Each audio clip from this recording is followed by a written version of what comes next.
Hello everyone, আসসালামু আলাইকুম। তো এটা হচ্ছে আমার চিটাগাং ব্লগ পার্ট 3 এবং সকালবেলা হচ্ছে আমরা একটু ছাদে গিয়েছিলাম। ছাদে গিয়ে একটু গান টান গাইলাম, আমার বাজে গলা, তারপর একবার চেষ্টা করলাম।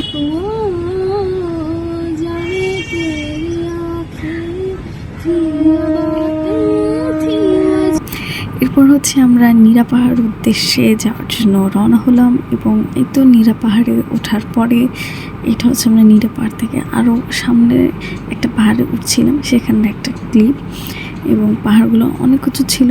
এই যে এখান থেকে আসলে এত উঁচু এবং আশেপাশে এরকম লতা পাতা মতো জিনিসগুলো ছিল, যার কারণে ঠিকভাবে ভিডিও করা যাচ্ছিল না।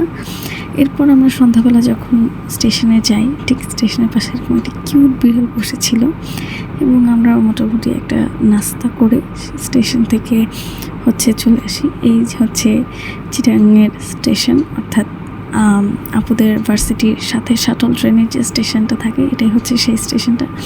রাতের সময়, রাত না মানে সন্ধ্যার সময় বেশ জমজমাট হয়ে ওঠে। এরপর আমরা একটু রান্নাবান্না করার জন্য ওর বাসার সামনেই ঠিক একটা দোকানে যাই এবং এই ছিল আমাদের রাতের ডিনার।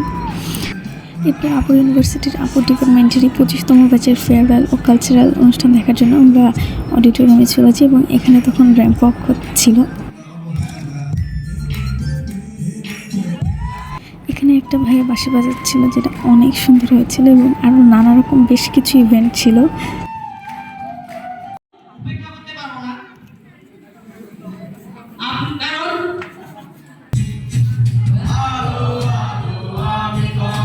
এরপর স্টেজে আসেন 25তম ব্যাচের সিনিয়র ভাইয়া ও আপুরা এবং যার সময় তার আসলে তাদের ভার্সিটি লাইফ নিয়ে বেশ কিছু আবেগঘন কথা বলে যায়, যার কারণে তখন পুরো পরিবেশটাই আসলে অনেক বেশি নীরব হয়েছিল। তাদেরই চলে যাওয়াটা দেখতে অনেক খারাপ লাগছিল।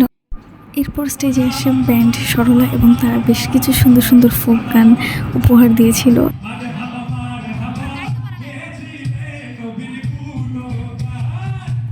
এভাবেই সেই দিনটি কেটে গেল এবং দেখা হচ্ছে নেক্সট ব্লগে।